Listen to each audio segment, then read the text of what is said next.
Bonjour chers téléspectateurs, bienvenue à cet autre numéro de la revue des Grandes Unes avec nos invités déjà bien en place. Mais avant de leur donner la parole, revisitons justement les Grandes Unes des journaux ce matin avec tout d'abord la nouvelle expression qui cite ce matin sur la crise anglophone. La crise anglophone et des sécessionnistes qui veulent se déporter du côté de l'Ouest selon des sources concordantes, nous rappelle la nouvelle expression. Ceux-ci menacent de s'attaquer à Fongotongo si les populations de cette localité de la région de l'Ouest ne coopèrent pas. Le journal rappelle que il y a de cela quelques jours, ces assaillants sécessionnistes ont investi un coin de Fongotongo où se déroulait une cérémonie funéraire et ont menacé les populations de ce côté-là d'intervenir ou de les frapper si celles-ci ne coopéraient pas en donnant des renseignements importants dans le cadre de leur lutte. Joint au téléphone, selon la nouvelle expression, l'un des responsables de ce village fait savoir qu'il n'y a pas eu de véritable incursion de ces derniers dans leur village, mais tout simplement que les nombreux coups de feu entendus ont été faits dans une localité voisine, cette fois dans le sud-ouest, dans le département du Lébialem. Mais il y a cette menace, selon le journal, a été prise très au sérieux puisque le gouverneur Hawa Fonka Augustine de la région de l'Ouest a donc décidé de sécuriser la frontière entre le sud-ouest et l'ouest en envoyant les éléments de plusieurs corps de l'armée. Question de Paris à toute éventualité. La nouvelle expression qui nous parle aussi ce matin de sénatorial 2018. Comment les électeurs ont voté? L'opposition qui dénonce l'absence du bulletin unique et les résultats publiés dans les bureaux de vote qui indiquent que la discipline du RDPC n'a pas toujours été respectée, puisque le journal fait savoir que dans certaines localités, des conseillers municipaux du RDPC ont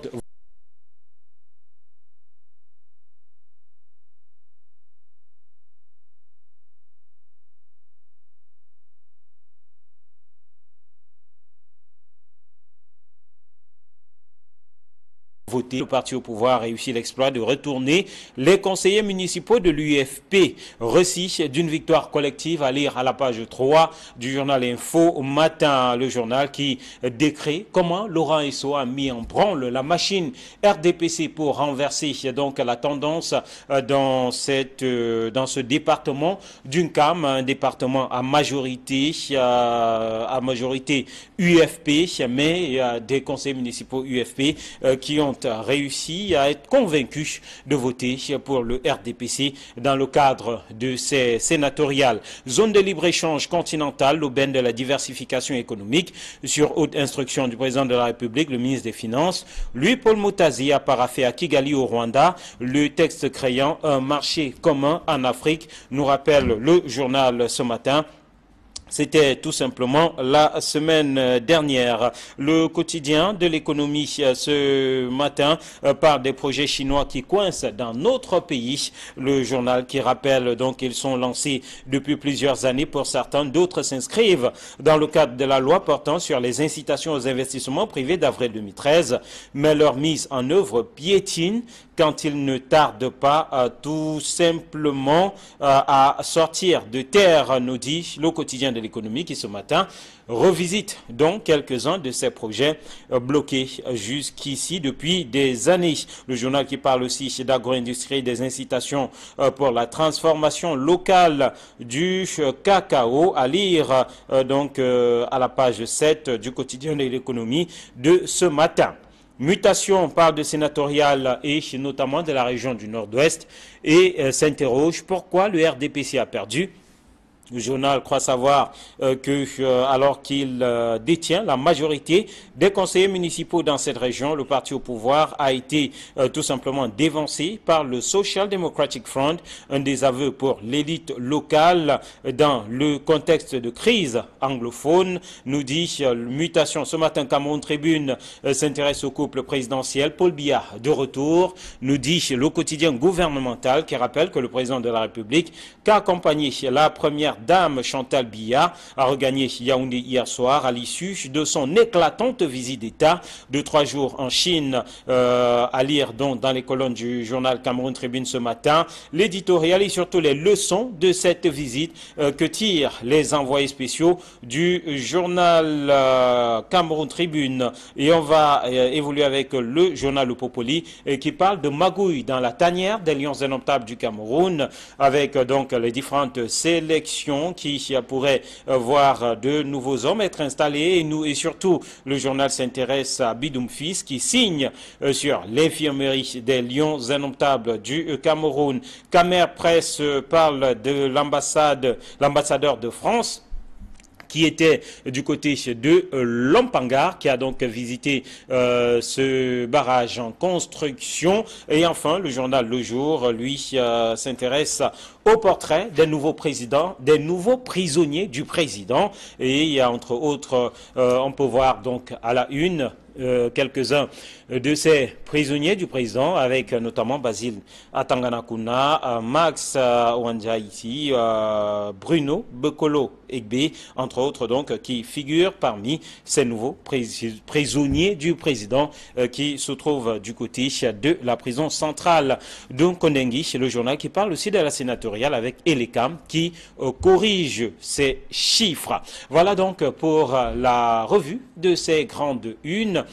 Sur ce plateau, ils sont bien en place. Casimir Désiré Tagné, bonjour et bienvenue. Bonjour Éric Martial, bonjour Kaminele et un bonjour spécial au chef de l'État, le président de la République qui est de retour de la Chine après sa visite. Je crois que c'est l'une des rares fois où on voit le président de la République, après une visite d'État, retourner immédiatement dans son pays. Cela n'est pas, on n'a pas coutume de voir ça et j'ai l'impression que cela présage de beaucoup de choses qui vont se passer, beaucoup de chamboulements attendus dans le sérail ces jours-ci, surtout que l'opération Épervier a repris du poil de la bête. Voilà. Et bonjour à vous, Camille. Éric Martial, bonjour. Bonjour Casimir Désiré Tagné, bonjour téléspectateurs d'Equinox, bonjour à tous les candidats à toutes les listes du RDPC. Pour le compte des sénatoriales qui, au vu des premières tendances, ayant obtenu 100% ou 99%, sont déjà assurés d'être des sénateurs. Voilà, et on le dit, félicitations. Félicitations.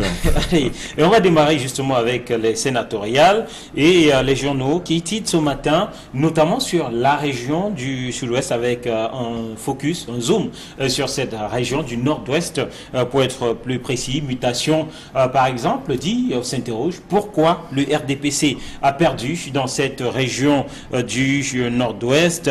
On va noter que la nouvelle expression, elle donc décrit ce matin comment les électeurs ont voté, avec aussi un point d'honneur fait sur cette région du nord-ouest. C'était une région très attendue selon vous, Camille? C'est une région très attendue, mais vous savez très bien que dans cette région-là, cette région fait partie du fief du SDF. Le RDPC avait déjà réussi l'exploit de s'implanter, alors que dans les années 92, 13, 14, 15, 16, c'était un bastion inexpugnable du RDPC. Grâce justement à des gens comme Paul Tanganji, le RDPC a réussi à mettre un pied, puis deux pieds dans la région du Nord-Ouest. Et il n'est donc pas surprenant que le SDF ne perde tout de même pas dans son fief, que ce soit dans la Mésam, que ce soit du côté de Kumbo, que ce soit du côté de Bamenda. Non, ça aurait été surprenant que le SDF perde tout de même. Mais le journal constate, où notamment Mutation s'intéresse au fait qu'il y avait un nombre important de conseillers municipaux issus des rangs du RDPC, mais la tendance est que ces derniers ont voté pour le SDF en bonne partie.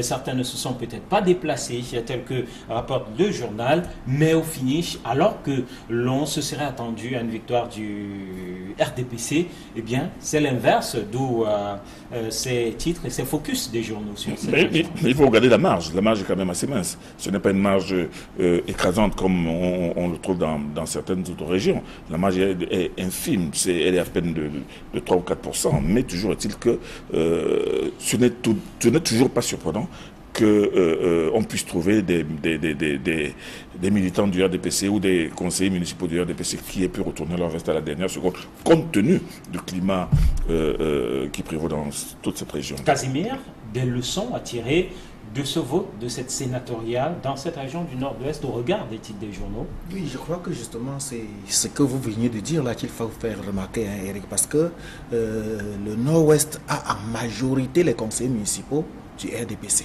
Il faut le relever. Et c'est ces conseillers municipaux du RDPC qui ont voté pour le SDF. C'est ça ce qu'il y a à remarquer. Mais il y a des leçons à tirer justement. Le RDPC paye là le prix de sa politique, de la mauvaise politique de la gestion de la crise anglophone. C'est ça, c'est clair.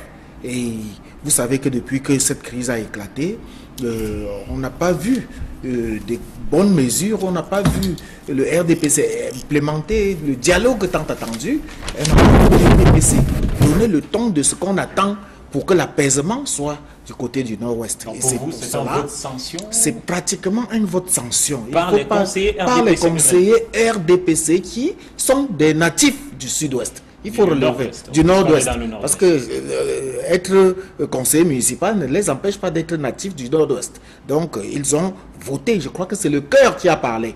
Ils ont voté selon leur cœur. Ils ont voté selon leurs aspirations et selon ce qu'ils veulent pour leur région qui est le Nord-Ouest. Donc, cela ne me surprend pas. Et d'ailleurs, c'est la seule région au Cameroun sur 10 où le SDF peut avoir l'espoir d'avoir 6 voix, c'est-à-dire 6 sénateurs. 6 sénateurs, ça fera 6 sénateurs sur 70.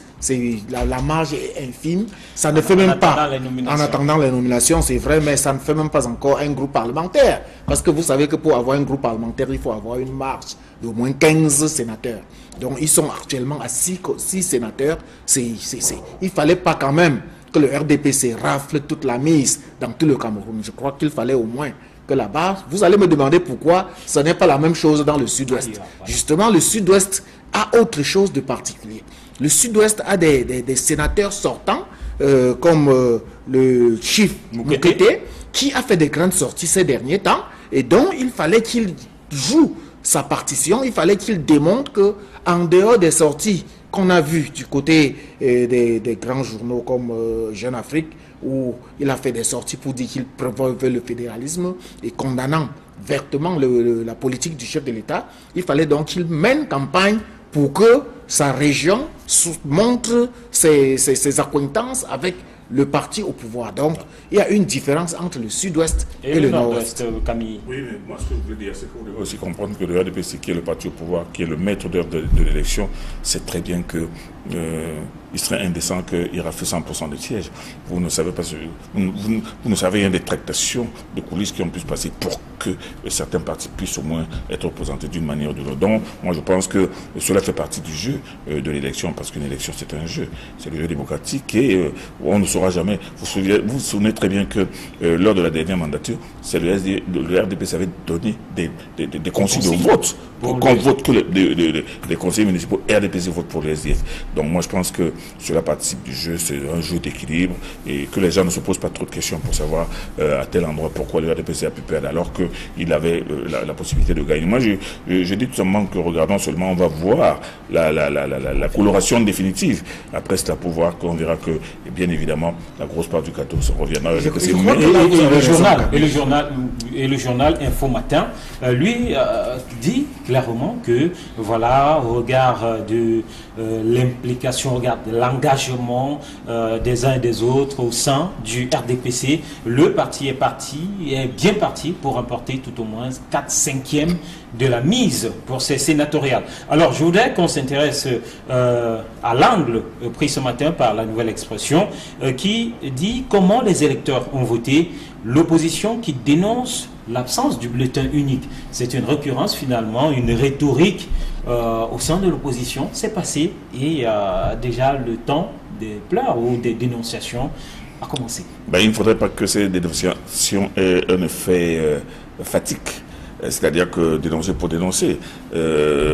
L'État et les CAM avaient le choix entre le bulletin unique et ce que l'on a vu. Et moi, je pense que ces candidats du SDF qui aujourd'hui disent que ça aurait été, le fait d'avoir un bulletin unique aurait permis à l'État de faire des économies. Oui, ça peut peut-être tenir la route, mais le choix du mode appartient toujours à l'organisateur, moi je pense. C'est tout comme j'ai entendu il y a des jérémiades sur des, comment on appelle ça là, des caméras de surveillance qu'on aurait vu dans certains... À Bangui. À Bangui, mais les gens oublient que cette zone du pays est une zone particulièrement trouble, où les caméras de surveillance sont là justement pour avoir un aperçu de tout ce qui se passe. Et en cas... Pas dans un bureau de vote. Non, mais écoutez Eric Martial Dumont, je dis en cas d'agression, en cas d'attaque, vous dites qu'il y a quels éléments? Moi, je ne pense pas que cette caméra soit incongrue dans une zone où il y a justement toujours des menaces d'attaque et des menaces armées. Moi, je pense que il ne faut pas voir les choses tout simplement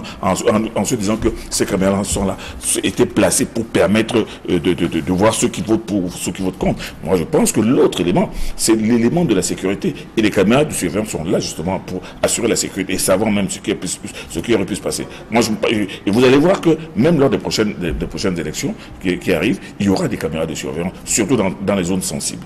Voilà. Et le journal, La Nouvelle Expression, tout comme d'autres journaux qui revisitent les dépouillements, constatent que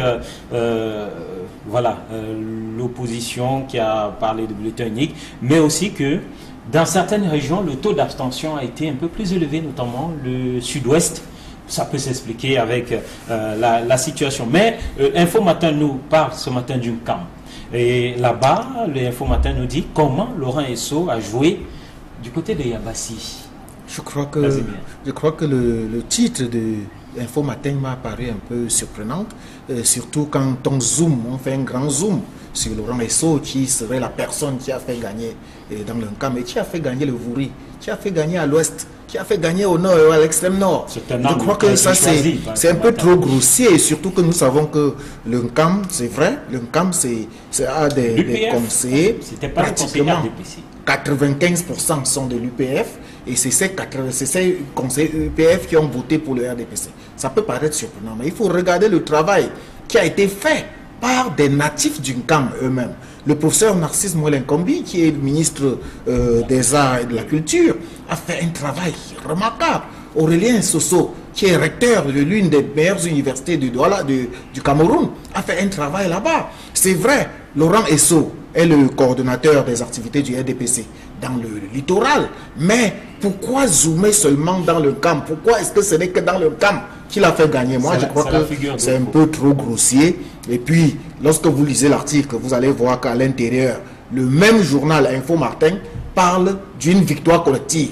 Ce n'est plus Laurent Esso seul qui a fait gagner, c'est une victoire collective. Donc je dis, c'est vrai, on peut soutenir les personnalités que l'on veut, mais je crois qu'il faut éviter, surtout que Laurent Esso n'en a pas besoin. Laurent Esso, c'est une personnalité qui est d'ailleurs même présentée par Jeune Afrique de cette semaine comme le dauphin, comme le meilleur dauphin de Paul Biya. Donc il ne faudrait pas qu'on vienne le salir avec des petits trucs comme ce genre-là. Alors Camille, vous connaissez bien la zone, titré comme ça, comment Laurent Esso a joué à Yabassi, ça peut se comprendre? Non, de façon plus prosaïque. Ne cherchons pas des explications trop alambiquées. En réalité, il faut regarder le paysage politique d'une CAM, notamment d'une CAM Sud.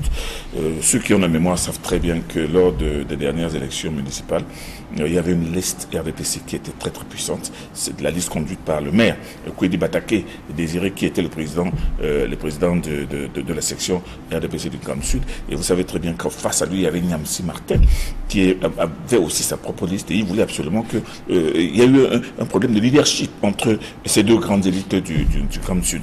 Or, face à la décision du comité central de n'investir qu'une liste panachée, mais avec Kwedi Bataké en haut, il y a eu une sorte de démission collective. Monsieur Martin, Nyamsi Martin, s'est arrangé à livrer carrément la majorité des conseillers à l'UMP, qui n'avait même pas un seul militant une semaine avant, à l'UPF, qui n'avait même pas un seul militant à Yabassi une semaine plus tôt. Ce qui fait que tous ceux qui ont gagné cette élection, les conseillers municipaux en réalité, c'était tous des militants du RDPC, qui d'un jour à l'autre sont devenus des militants de l'UPF. autre fait plus significatif et absolument risible, c'est que vous savez très bien que le maire de Yabassi lui-même, qui est le maire de cette ville de Yabassi, conduite par l'UPF, lui-même a fui l'UPF. Il est parti rejoindre maintenant Maître Akiramuna. On a des conseillers municipaux UPF qui sont abandonnés à eux-mêmes. Bon, qu'est-ce que vous vouliez qu'ils fassent? Ils sont retournés à la maison. Donc moi, je dis que la victoire du RDPC dans le camp, c'était une victoire tout simplement prévisible. Est-ce que logique, finalement, selon vos explications? Logique. Alors, la nouvelle expression nous parle ce matin aussi de crise anglophone qui s'enlise et surtout qui pourrait s'étendre puisque des sécessionnistes veulent se déporter à l'ouest. Nous dit le journal, et selon des sources concordantes, ceci menace de s'attaquer à Fongo-Tongo, qui, faut-il le rappeler, est la première localité après le Libyalem du côté de l'ouest quasiment. Il faut déjà reconnaître que l'ouest est la région frontalière non seulement du nord-ouest, mais également du sud-ouest. Et Fongo-Tongo, qui est dans la mer Noire, est pratiquement à un jet de pierre de Libyalem, qui est dans le sud-ouest.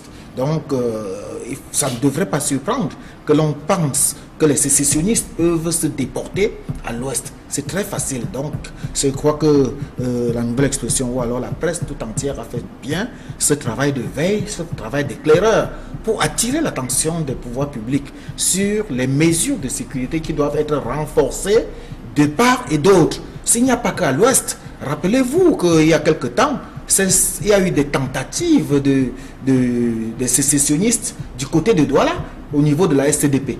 Donc, à tous les niveaux, dans tout le pays, il faut rester en veille. Il faut que les forces de maintien de l'ordre évitent de nous présenter les visages que nous avons l'habitude de voir d'eux, ou sur les postes de contrôle. On voit des hommes en tenue qui sont en train de somnoler. Quand ils ne sont pas en train de somnoler, ils sont là tout simplement pour racketter les populations et les transporteurs. Donc qu'ils fassent le travail qu'on attend d'eux, c'est-à-dire sécuriser les hommes et les biens. La menace semble avoir été prise très au sérieux, puisque le journal nous renseigne que le gouverneur de la région de l'Ouest a fait envoyer le long de la frontière entre l'Ouest et le Nord-Ouest des forces de sécurité et des forces de défense. Question de parer à toute éventualité, Camille. Il faut d'abord commencer par décortiquer cette nouvelle. D'une part, on dit qu'il y a des sécessionnistes qui sont arrivés, qui ont menacé les gens et qui leur disent que si vous ne nous donnez pas des renseignements, nous allons venir vous brûler. Et d'autre part, des gens qui disent que non, c'est plutôt des coups de feu qu'on a entendus. Il faudrait d'abord faire la part des choses à ce niveau. Et le deux, je pense que les sécessionnistes, eux, ils ont leur propre pays qu'ils ont circonscrit. Leur ambazonie, c'est le sud-ouest et le nord-ouest. Maintenant, s'ils veulent mettre l'ouest là-dedans, je ne sais pas comment ils vont être reçus de ce côté-là. Bon, maintenant, moi, je pense beaucoup plus... Ça pourrait aussi expliquer la désorganisation, finalement, de ce groupe, ou de ces groupes. Je vous ai dit que nous sommes, et je le dis depuis longtemps, nous sommes face à un groupe qui lui-même, déjà, étant décapité, est en train de se constituer de multiples bandes armées qui agissent de façon indépendante. C'est chacun qui cherche à frapper son coup pour maintenir la terreur. Il y a d'abord le premier élément de maintien de la terreur, c'est leur fameux Ambazonia TV qui balance des reportages saisissants, des reportages menaçants. Le dernier reportage dont on parle, c'est qu'ils ont décision, ils annoncent qu'ils vont kidnapper, comment il s'appelle, le leader anglophone là. Non, un leader anglophone qui était Agbor Bala, qui vont le kidnapper, qui vont l'emmener. Et c'est en train de circuler aussi bien dans les réseaux sociaux que dans les téléphones. Et cette Ambazonia TV est un élément de déstabilisation et de frayeur permanente sur les populations. Les populations sont toutes connectées à cette télévision-là. C'est une télévision de propagande qui diffuse toutes sortes de nouvelles effrayantes pour les populations. Maintenant, quand on dit... Je le disais entre parenthèses pour corroborer ou alors pour ajouter... Oui, moi je pense que tout ce cinéma qui est en train d'être fait aujourd'hui, soit avec des kidnappings, soit avec des enlèvements, soit avec des menaces, cela va dans la démarche du maintien, d'un maintien ambiant de terreur. On veut faire peur aux gens en disant que nous pouvons faire ça, nous pouvons faire ça. Mais quand on regarde en réalité ces bandes armées, moi, je pense que ces bandes armées sont face à un État organisé, à une armée organisée et bien armée. Moi, quand on regarde ces gens-là qui ont des fusils de chasse et des machettes, et qui, à l'occasion d'un montage qu'ils ont fait pour démontrer qu'ils sont en train de parler, où on voit quelques Kalachnikov, ces gens ne sont véritablement pas armés. Ils sont en train, ce sont des bandes. Moi, je persiste à le croire, qui sont désorganisés, qui agissent chacun de son côté. Mais l'essentiel, c'est pour que il faut terroriser les gens, il faut faire croire à l'État qu'ils ont les moyens d'attaquer et de faire ce qu'ils veulent. Alors, deux autres sujets, rapidement pour sortir de ce numéro de la revue des Grandes Unes. Le retour de Paul Biya, relevé par le journal Cameroun Tribune ce matin, le quotidien de l'économie qui lui parle de ces chantiers chinois bloqués. Paul Biya de retour, vous l'avez dit à l'entame de cette émission, ce n'est pas tous les jours qu'on voit un retour aussi prompt. Oui, je crois qu'il faut s'attendre à des choses qui vont se passer, hein, parce que déjà, en son absence, beaucoup de choses se sont passées et on a été surpris que le chef d'État soit hors du pays au moment où d'importantes échéances politiques étaient en train de se passer, notamment les sénatoriales. Bon, il était de bon temps qu'il revienne. Il ne vote pas. Il n'est pas conseiller. Ce n'est pas un problème, mais il doit être là pour savoir comment ça se passe. Il ne doit pas vivre les sénatoriales à distance. Heureusement, il est revenu au moment même où la Commission nationale des recensements de vote est en train de se mettre sur pied. Et d'ici une quinzaine de jours, ce sera la proclamation des résultats par la Cour constitutionnelle qui venait également d'être créée. Et je crois qu'il faut féliciter pour une fois le chef de l'État qui a fait ce qu'on attend d'un chef de l'État. C'est-à-dire après une visite d'État, qu'il replie rapidement à l'arrière-garde, qu'il replie rapidement au bercail pour gérer les situations qui se posent, qui s'imposent, et pour que le Cameroun ne soit pas ce genre de no man's land où chacun fait ce qu'il veut, parce qu'on dit toujours le chat parti, la souris danse. La souris danse. Alors, peut-être un mot rapide là-dessus, même comme sur le retour de Paul Biya, ce retour prompt. Le retour rapide, mais c'est le moins qu'on pouvait attendre de lui. Il est allé pour une visite, une invitation du président chinois. Il est allé, il a discuté avec lui. Il devait avoir dans sa suite une cohorte d'hommes d'affaires. Ça n'a pas marché. Il est revenu. Bon, moi je pense que compte tenu de la situation sociopolitique, compte tenu de l'ambiance même sécuritaire, il est de bon ton qu'il revienne. C'est le moins qu'on pouvait attendre de lui. Et il ne pouvait plus se permettre une villégiature comme il le faisait quand il n'y a pas de problème. Aujourd'hui, il y a des problèmes. Il est tout à fait normal qu'il rentre dans son pays. Et je ne vois pas pourquoi on doit trouver cela extraordinaire. C'est tout à fait normal. Et on termine avec ce sujet dans la nouvelle expression. Succession tourmentée, la famille Mouna au tribunal. Le journal nous fait savoir que c'est Amatoutou Mouna, l'ancienne ministre de la Culture, qui a esté en justice. Elle a porté plainte contre ses frères aînés pour détournement de la succession. Moi, je me surprends toujours que les grandes familles, les familles des grandes personnalités, et à la mort de celui-là, se retrouvent toujours dans la tourmente. C'était déjà le cas avec la famille Sopo Priso, et c'était déjà le cas avec la famille Fadil Oumaro. C'est actuellement le cas avec la famille Mouna.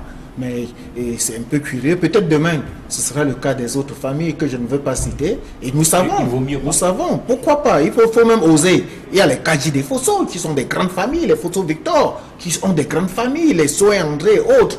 J'espère qu'en tant que tel, ils devraient organiser leur succession pour que les choses se passent paisiblement et qu'on ne vive pas ce genre de spectacle qui viennent de nous être offerts par la famille Mouna. Mouna, commentaire rapide dessus, Camille. Non, vous savez, il y a un principe de loi qui dit que nul n'est censé rester dans l'indivision. C'est-à-dire qu'après la mort du père Tandem Mouna, peut-être que Amatoutou Mouna estime qu'elle veut sa part à elle, elle veut sortir de sa part et estime que... Parce qu'elle n'a pas encore eu sa part? Ben, on ne sait pas justement, parce que le seul fait d'ester en justice démontre qu'elle n'est pas tout à fait contente. Et moi, je dis que ce sont des choses absolument banales et normales dans les familles. Ce n'est là rien d'extraordinaire. Vous savez, les affaires de succession, on les trouve partout. Et si aujourd'hui, Madame Toutoumona traite ses frères en justice, c'est peut-être parce qu'elle estime qu'elle est lésée dans la part qu'elle Mais ce qu'elle oublie, c'est qu'elle est entrée au gouvernement. Ce n'était pas parce qu'elle est très forte. Il faut qu'elle se rappelle que c'est un héritage, même si c'est un héritage moral, pour qu'elle soit... Elle, ce qui l'intéresse, c'est l'héritage physique, matériel, auquel elle a droit. Allez, c'est terminé, messieurs. Merci d'être venu, Casimir, Camille. Merci à vous de nous avoir regardés.